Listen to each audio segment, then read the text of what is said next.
Market to Market is everywhere you are. Subscribe to Market on YouTube, find us on the PBS video app to stream on demand, and add our 3 podcasts on your favorite podcasting app.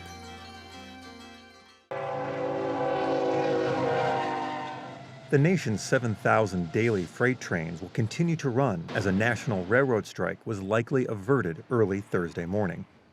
While the deal will grant 115,000 rail workers their biggest raises in 40 years, concessions on working conditions were hard-earned by negotiators. The unions representing engineers and conductors had pressed for changes in policies that allow more flexibility in taking time off from work, including the right to take unpaid medical days off without being punished. The railroad unions believe the cut of up to 45,000 workers over the last 6 years, 1/3 of the railroad's combined workforces, have led to difficult working conditions of both long hours on duty and long stretches of consecutive days of work. Shippers had complained in recent years about bad service from railroads due partially to cutbacks in the number of trains in use. Fewer, longer trains that require fewer staff have helped to increase profits for the industry. The rail industry saw profit margins of over 40% in 2020 and 2021, while compensation and benefits as a percentage of revenues fell to 20%, the lowest in over 20 years. A work stoppage would have made grain shipments difficult in many parts of the country.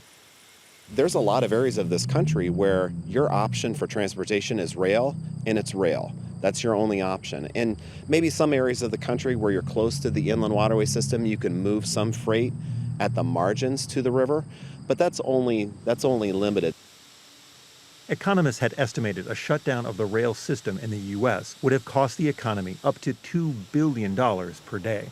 Over 40% of U.S. cargo shipments are moved via rail, and a strike could have caused cascading shutdowns throughout the economy. The New Deal closely follows the recommendations of the Presidential Emergency Board that President Joe Biden created in July. The proposal includes a 24% raise over the 5-year contract. Rail workers have been working without a contract since 2019, when management and labor negotiators first failed to find common ground. A timeline for a ratification vote on the new contract by the 12 unions involved has not been announced. Supply chain experts believe blue-collar workers may have leverage in the current economy.